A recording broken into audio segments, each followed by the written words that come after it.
It has now been revealed that banks in the U.S. have been using phony documents regarding home foreclosures.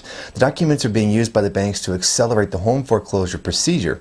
There's a great deal of evidence showing this to be true, and it violates all kinds of laws from many levels of government.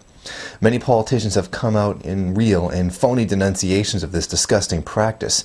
Speaker of the House Nancy Pelosi, along with about 30 other California representatives, Democrat Senators Al Franken of Minnesota and Robert Mendez of New Jersey, have all called for an investigation into the banking practices of these criminals.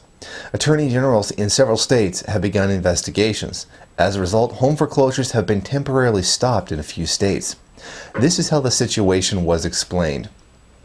Notarized documents are required to transfer a property of one institution to another, but typically banks do not produce paperwork providing that they have standing or other legal right to foreclosure. Instead, they supply affidavits that have been signed by legal services hired by the bank or loan servicer. These signatures are, in theory, to be administered by a neutral third-party notary public, who is legally required to read and review the documents. What has emerged, however, is that the notarization system was perversely abused by major financial institutions.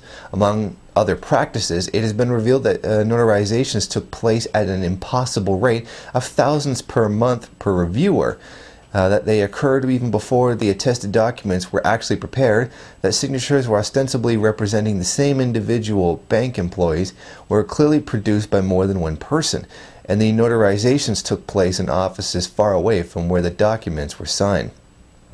This procedure is something that is not to be unexpected. After all, as Marx clearly pointed out in Das Kapital, the circuit of capital C plus V plus S must move as quickly as possible in order to ensure a constant flow of capital. While Marx was directly referring to manufacturing in general, I believe that the same can be applied here. The longer a home remains occupied without mortgage payments coming in other words, not offered on the market, the value was lost.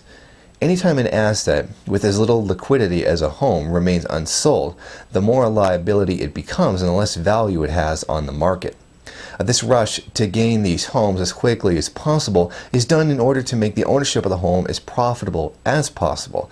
The faster a home leaves the bank's liability column, the more money it stands to make. This rush to collect as much money as possible is caused by the profit motive.